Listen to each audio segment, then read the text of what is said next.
Greetings, travelers. My name's Amelia. My name's Gabby. Welcome to the Lodge. Today we'll be talking about the Dyatlov Pass incident of 1959. Yeah, buddy. Woo! Are you settled? Are you comfy? Because here we go. Sure. This case has been unsolved for 61 years. 61? Yeah. It's a shit ton of years. It is. So, this is actually my favorite cold case. Really? And it's pretty chilly. Ooh, very cool. Yeah, we'll get to that later. This case follows 10 young and fine young engineers and university students. So these are like sexy hunks, right? Oof, you betcha. Have you seen their photos? I have. It's honestly really sad. But Are they hot? No. Maybe. This group consists of 2 women and 7 men. Are you lost, baby girl? Are you lost, baby girl? Our case takes place in the Ural Mountains of Russia. Russia. Russia, Mother Russia. Mother Russia. Okay, and so this group of students, they come from Ural State Technical University, so they're pretty smart, and they're like engineers and, pretty fun-loving people. One thing to note that all these people were like super experienced skiers and like cross-country hikers and all this stuff, and like that's a key point, and we'll talk about that later. But so they're very like athletic. I guess, yeah. And they're very like, they know a lot about the climate and like how to hike and like adventure people. Adventurous, like Dora, And so between this group, there were stop laying on this table. there were 2 women and 7 men, and so bear with me because I'm about to go through all their names. And so, first we have the women category, and we have Ludmila Duanina, and she was 20 years old, but she goes by Luda. And then we have Zenaida Kolmogorova. Wait, ludicrous. Oh my god! She's 22 years old, and she goes by Zena. Mm-hmm. And so, for the men's category, we have the man, the myth, the legend, Igor Dyatlov. And this case was named after him. And he's the leader of the group. He was 23 years old. Next we have Yuri Doroshenko, and he was 21 years old. You will find that there's a lot of Yuris in this group. There's at least like 5 Yuris. Yuri on ice. Yuri Krivonishenko, and he was 23 years old. Mm-hmm. We have Alexander Kolatov, 24 years old. He goes by Sasha. Mm-hmm. And then we have Rustem Slobodin. He is also 23 years old, and he goes by Rustique. And then our next person is Nikolai Thibault Brignoles, tongue twister.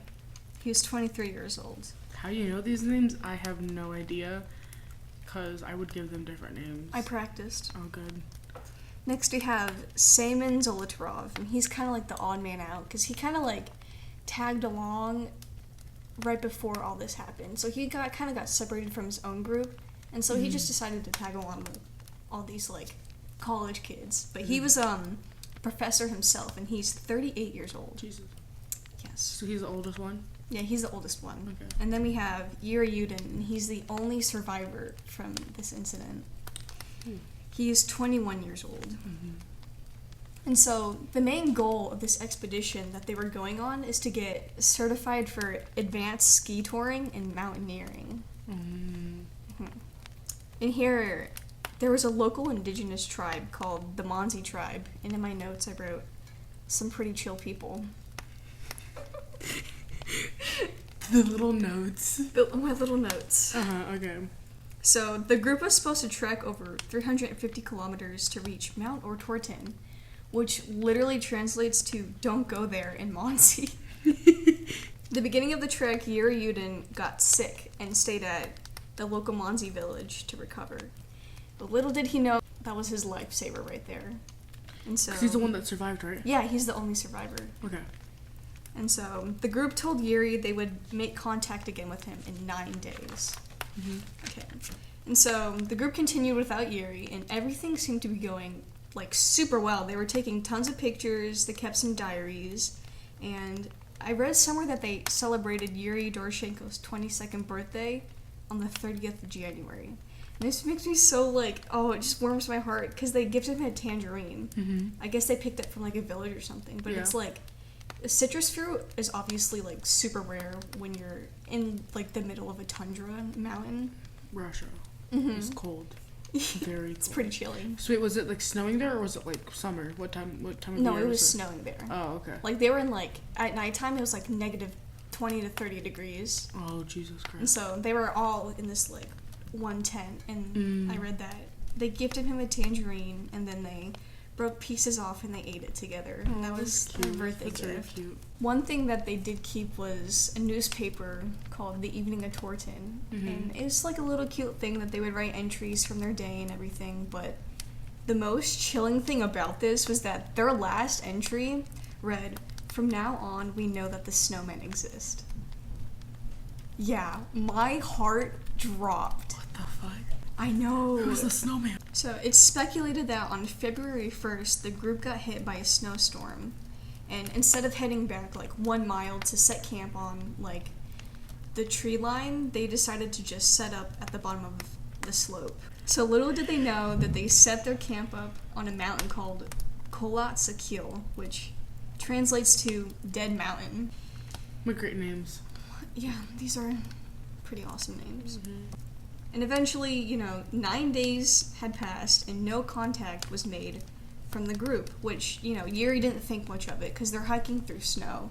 And so, it's not gonna the dates aren't gonna line up exactly, So Yuri decides to wait a few more days, and then a week goes by, and then people start to get worried.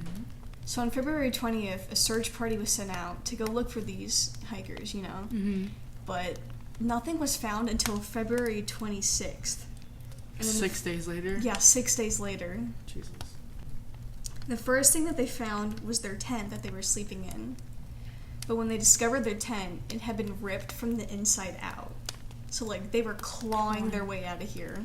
Jesus. And then there were a set of 8 or 9 tracks that just led, in these, super abstract and weird patterns, coming from the tent, they were running. Yeah. And some of them didn't have shoes on. Oh. Some of them, only had one sock on or one shoe, or, they were just barefoot. Something had to scare them that bad that they ran out of their tent in negative 20-degree weather. And these are, super experienced hikers, so they wouldn't just leave their tent without, layering up clothes and stuff. So that was really weird. A little more than a mile away from the camp, the first 2 bodies were discovered. And so the first person was Yuri Doroshenko, and he was found lying on their backs right next to Yuri Krivonoshenko. And so they were found lying side by side, wearing nothing but their underwear. That's strange, because, even if you're sleeping, you're not sleeping with your underwear on. You're sleeping layered up. Yeah, exactly. I thought that was really weird. And so they were found underneath a cedar tree. Further investigation proved that they found pieces of skin that were in the bark of the cedar tree. They had been climbing up the cedar tree for whatever reason. It may have been they were trying to get away from something, or they were trying to get branches, because it looked like they had started a fire at the bottom of the cedar tree, which is weird because if you're running from something, why would you start a fire? So, who knows? Yuri Doroshenko had burns on the side of his head. His ears, nose, eyes, and lips were plastered with blood. His torso, arms, and legs were covered with bruises and cuts, and a foamy substance that seemed to have oozed out of his mouth froze to his cheek. This was later reported by doctors to only have occurred with immense amounts of pressure on his chest. Yuri Krivonoshenko had bruises all along his forehead, to his temple, along his hands, chest, and legs. The skin on top of his hands had been torn off, and they were found inside of his mouth. He also had burns on his left leg. Okay, wait, so where were the burns from? From, the snow, or from, the fire that they were trying to make? No one knows. That's why it's crazy, because it's it could have been hypothermia, your skin can get burned from how cold it was, or or snow and stuff like that. Or it's not like they were rolling around in the fire or anything, Yeah.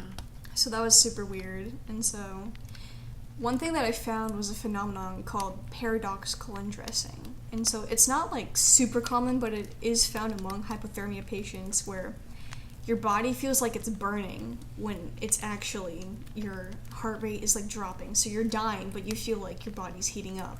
So you'll take off like all your clothes. Oh, that could explain why Yeah. they didn't have any clothes on. About 300 meters away from the cedar tree, the next 3 bodies were found. These 3 bodies belonged to Igor Dyatlov, Zina Kolmogorova, Rustik Slobodin. These bodies were found almost exactly 200 meters away from each other. Like one here, one here, and one here? Yeah, and they were all in like one line, so it looked like they were all heading back towards the camp, right? But they were just like, their measurements were super weird because they were all almost exactly 200 meters. That's weird. So, Igor Dyatlov was found frozen on his back. His arms were stiff, like he was frozen in time. And one arm was holding a stick, while the other was extended as if he were shielding himself from something. So he was frozen like that. He did not have any external injuries, and his cause of death was announced as hypothermia. In his pocket, they found a photo of Zina because they had been dating. 200 meters away, Rustik Slobodin was found on his stomach. The same foam was found coming out of his nose. Abrasions and swelling covered his head. His skin was torn off of his right forearm. He had bruised knuckles to indicate that he had either punched something or fought something. He had a 7-inch fracture in front of his skull. He had ruptured blood vessels in his temporal muscles, or the side of his head, caused by blunt force trauma, making him succumb to hypothermia. Zina Kolmogorova was found on her back, surrounded by either her blood or someone else's blood. They don't really know. Yeah. Her cause of death was hypothermia, and that's all I got. So they might have fought something. At least one of them might have fought something. Yeah. Their bodies are placed in weird places. So wait, what's it called? Dyatlov had no injuries on him. He basically just died of hypothermia. Yeah, he just basically froze to death. But he was like, just like frozen in like this really weird position. That like is almost impossible. Kind of, but like, it's that cold where you could be frozen stiff like that because it's hypothermia. But like, the way that they found him was just super strange because he just looked like he was like trying to like fend off something. It was really weird. Okay. And then the girl just basically died of hypothermia. Did she have any? Yeah.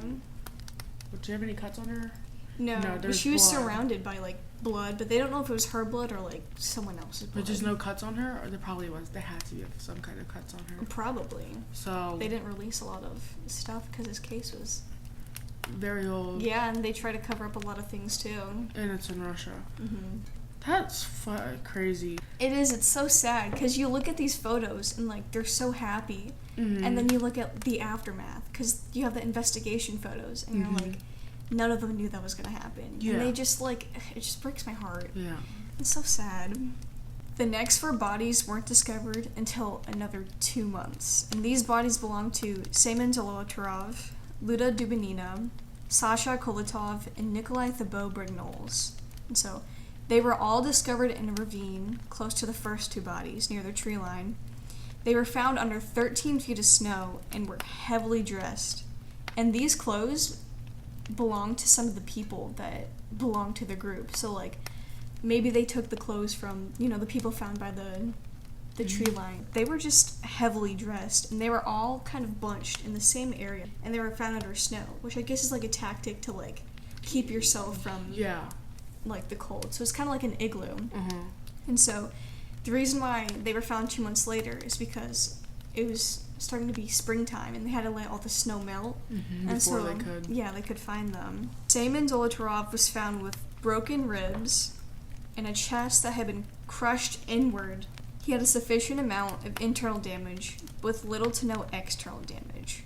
Even one of the doctors that was covering this case was like, all these injuries couldn't have been inflicted by a human. Like, they were all seemed like, he described them as being throttled in like a car crash or something. Like, that's the only way it could have happened. A lot of force.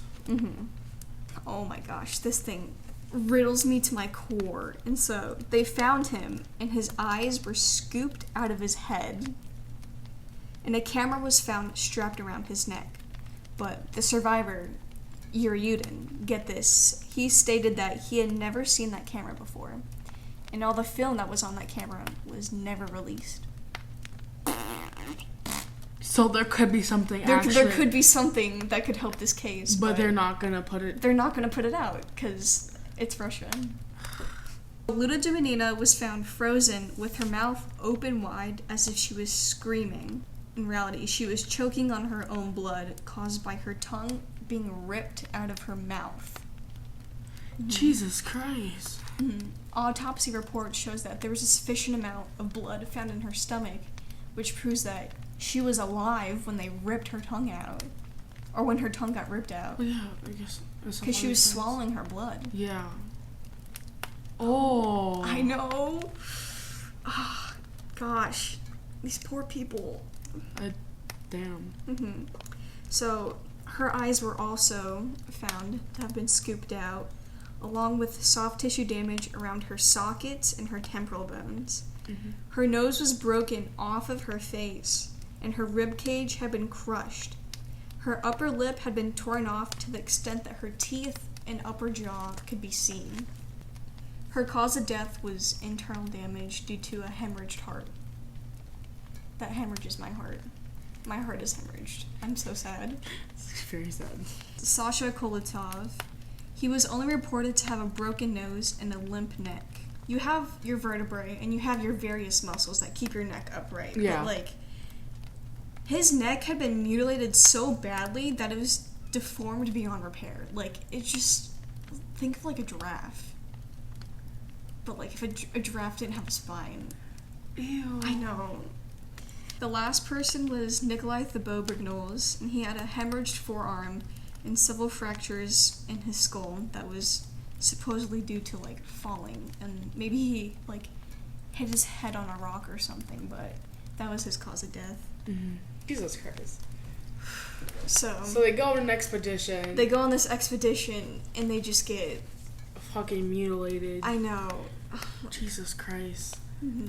Those poor kids. They were in 20s. They're 20. Bruh, the oldest one was 35. But still, that's pretty young. Yeah. That is young. Yeah. Oh, but Jesus. But I know, it's sad. This is a hard case for me to read. When I was researching this, I just, I had to kept looking over my shoulder, because I was just Bro, that, sometimes when I'm, reading cases, or listening to them, I literally would get so scared, because I was doing Chloe Tang, right? I was listening to Crime Junkie, I was doing it, because I cannot stand the music anymore, and, I got so scared, because my living room's dark as heck. Yeah. So, I was just, thinking, oops, someone behind me, because, oh my, yeah. I have, this, chair of clothes in my room, and I look and I think it's a person. Now it's time for theories. Yes. Theory time! Bro. So, this case has 75 reported theories, but we're only going to cover, 4 or 5. 4 or 5, okay. And so, the first theory is the Soviets, because why not? This one actually makes the most sense to me, because, I don't know. Yeah. It just does. Honestly, that's when I was listening to the story, I was It's hard to think that anything could happen besides human cause.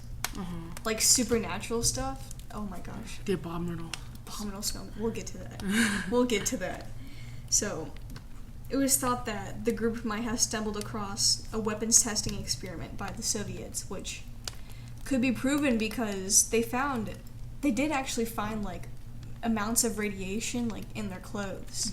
And so, I researched it, and a couple, side effects of radiation, if there was a radiation blast, it could cause, the burns on their skin, and it could cause internal bleeding, and, a brain hemorrhage, right? But, for stuff like that to, really surface, it takes, 1 to 2 weeks, or, 3 weeks, right? But, they were found not even 6 days, and this had already happened to them, which is super weird. But vomiting and your central nervous system, all that could be induced within hours, which could explain all the fractures and how they were all found really their bodies were mutilated and distorted.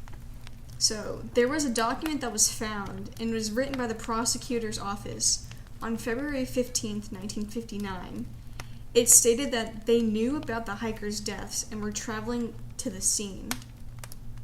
Which, it's like, the timeline from these documents doesn't line up from what the media is telling us, which is just like... Yeah.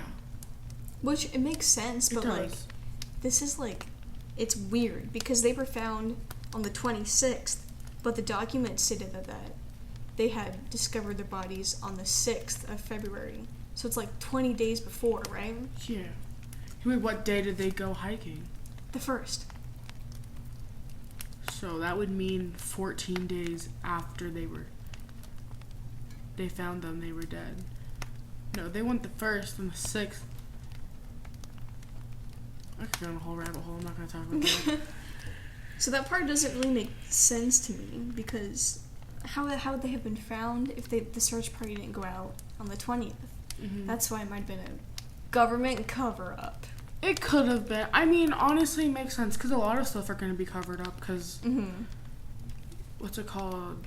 Like, a lot of the photos, they could have been, like, detrimental to, like, what if they got leaked and, like... Basically. Yeah. Because you gotta think about it, is that it can cause mass hysteria or panic Mm-hmm. in, like, common society. Mm-hmm. And even still, it's just, like, you don't want people knowing, like, Mm-hmm. that happened.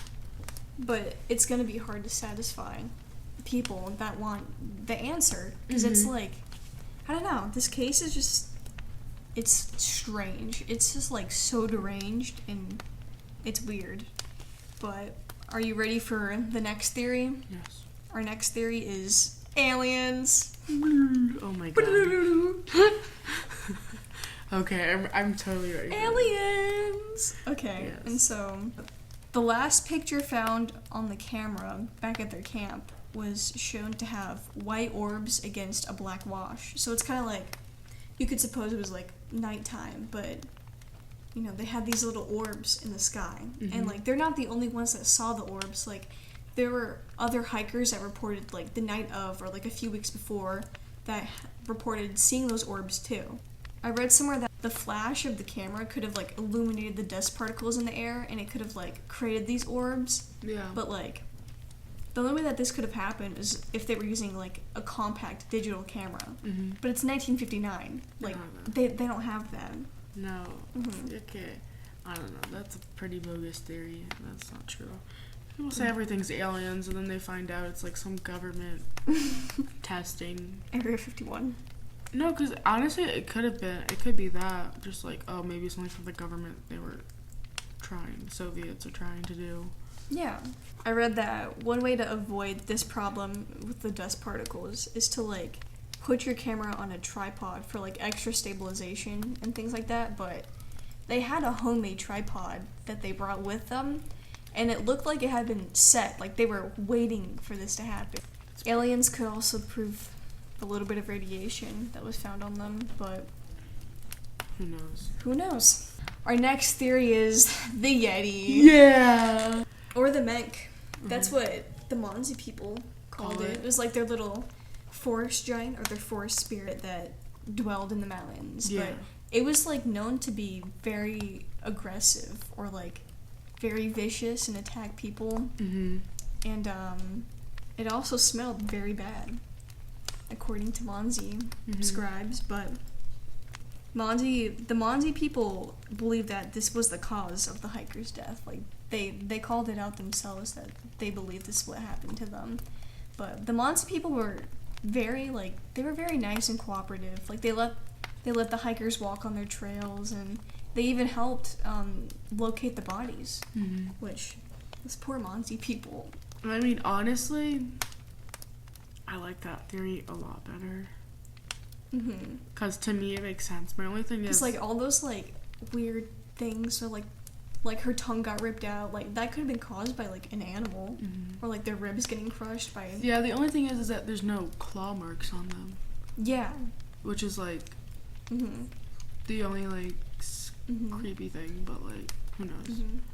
Like, I guess they were little, I wouldn't say folklore tales or things like that, but campers would have slit marks in their tents. Maybe that's why their tent was ripped from the inside out, or, who knows. But our last theory is an avalanche, which it could explain why they had to get out of their tent, like, that fast, like they were clawing their way out, but it doesn't really explain some of their, like, injuries, like her tongue got ripped out, or, like, I don't know, like their eyes got scooped out, like, oof. And doesn't really explain the radiation.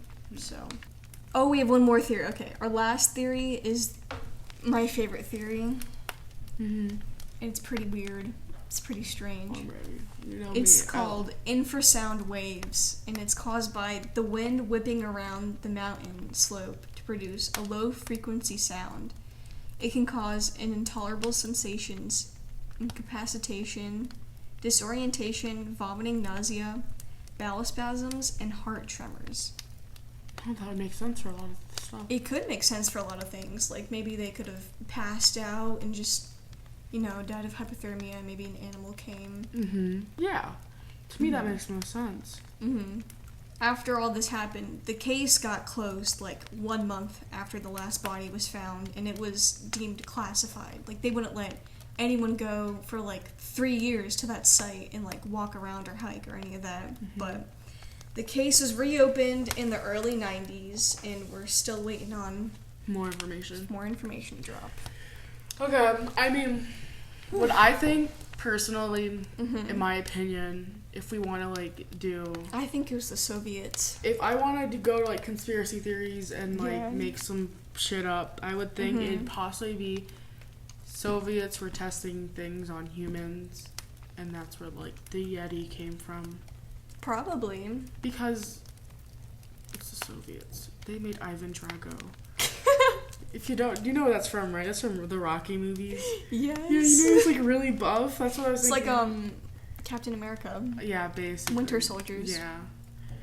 No, but I mean, honestly, to me, that makes the most sense, is that it could have been like, maybe they were testing on humans. I mean... Maybe, or maybe they were, like, nuclear testing, like, missiles and stuff. Like that. And then... Maybe they just got caught in, like, a blast or something. I don't know. The radiation could have just, like, throttled their nervous system, and they could have, like, I don't know, thought they saw something and they were running around, or maybe, they saw something they shouldn't have, and that's why they took out their eyes so they couldn't see. They ripped out their tongue so they couldn't talk. Because, what's it called? There's this thing, it's like, when you die with your eyes open, the last thing you saw was in your eyes, or something like that. There's, like, something, I don't know, some, like, legend thing. It's like, you can see, like, what the last image in your eyes, right? And that's, like, there's some people, I think, there's, like, one serial killer, I forgot who, I think it was a serial killer that, like, would scoop out their eyes so that, like, people couldn't see. Ooh. Oh, yeah. Basically, they couldn't get evidence from that, I guess. But I feel like, personally, knowing how things work, well, not knowing exactly how things work there, but knowing how, like, sus Russia can be, especially during this time, I probably am gonna guess that it was, what's it called? Something happened in the Soviet Union. Maybe they were testing on humans, maybe they weren't. Who knows? But it ended up with, we can call it the Yeti. We're going to call it the Yeti. My opinion is that they were testing on humans. They have the Yeti, which is not really, and then I guess with whatever they're testing on, it kind of went savage, I guess. And then attacked them, which would make sense. Because of, like, especially with that thing in their book that says, like, oh, yeah, now we know that the snowmen exist. Yeah. Or it could be, like, maybe they thought that the snowmen could indicate that they were soldiers up there. Like the snowmen. Yeah. Or, like abominable snowmen. Yeah. Who knows? That's why it's been unsolved for 61 years. That's so fucking creepy. It is really creepy, but so it's also creepy. my favorite, chilliest case. I like that. That was interesting. I mean, my thoughts, it was classified for that long. How long was it classified for? So from, like, the 60s to the 90s, that's about, what? 3 years? 30 years? 30 years.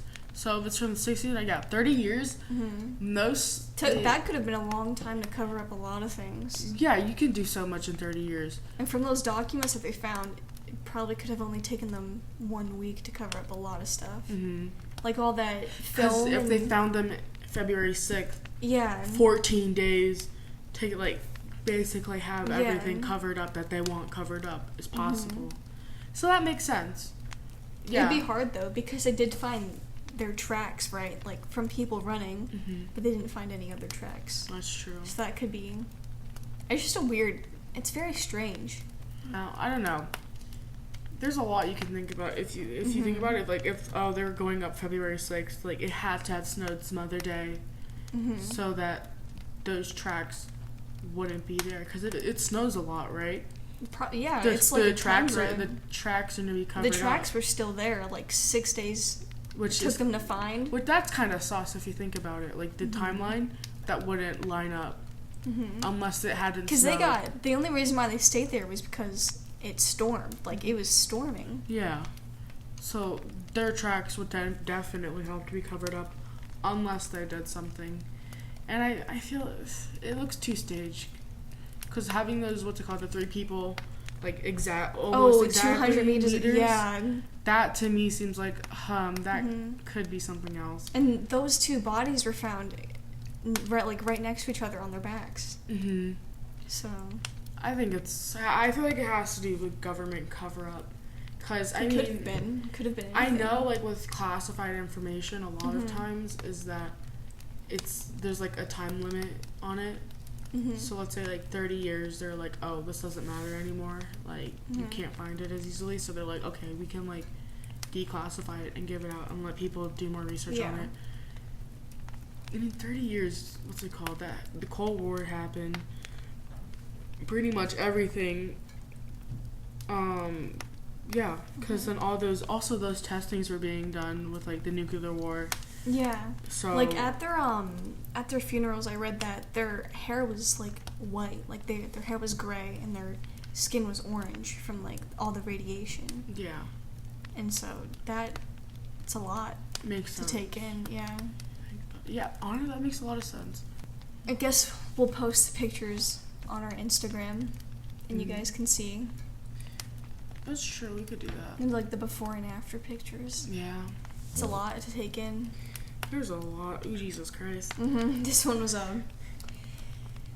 Bro, I could go in a rabbit hole of just my thoughts and ideas just from what you have, because my thought. It's a lot. I sat down while researching this and I was writing all my notes out, and I was like, so much could have happened. Like I could have drawn like a timeline of like everything that I thought could have happened. Like they could have found it. And then maybe they were attacked, or maybe they had to get out of their tent so fast, you know? Like, they didn't have shoes on, but they were experienced hikers. Like, it's crazy. Yeah. I mean... And they had time to build fires. And the people that were wearing on the clothes and, like, huddled in a trench. Could have taken them from the camp or taken them off the bodies from their friends, which is very sad, but, like... It's survivor's instinct. That is true. And I really feel for Yuri Yudin, because just like... Not going. No, well, I mean... Well, it's good because he provided us with like so much information, but I just really feel like so bad for him having to like discover that all of his friends just like disappeared in the mountains, and like it will never be solved. And it's a lot to take in, but... That's why this is my favorite case, because this case makes me feel a whole bunch of ways. This is why I don't go adventuring. That's some white people people shit. I'm not athletic. Alright, well, if you guys like this case, please stay tuned for our next episode. We'll post every Sunday. 8 p.m. 8 p.m. Eastern Standard Time. Yeah. Come back at 8 p.m. Eastern Standard Time on Sundays for a new show. Please remember to like, comment, and subscribe. Please give us some recommendations on shows you would like to hear from us. And, I mean, what else? I don't know. If you think the Yeti did it, please give this video a huge thumbs up. Sorry for the audio, I guess, because we're just starting out and we're trying to figure out what we're going to do. because it's kind of hard figuring out what to write down and what not to. It's a lot. There's a lot of information, Yeah. especially with like bigger cases. I don't know anything else. Newcomers to this world. Yeah, this will be fun. Hopefully we can backtrack on this episode and see how much we've improved, or That would be so cool. maybe see how much we've gone down. Who knows? Thanks for visiting our lodge, guys. Thank you very much. We'll see you next time. Bye. Bye-bye.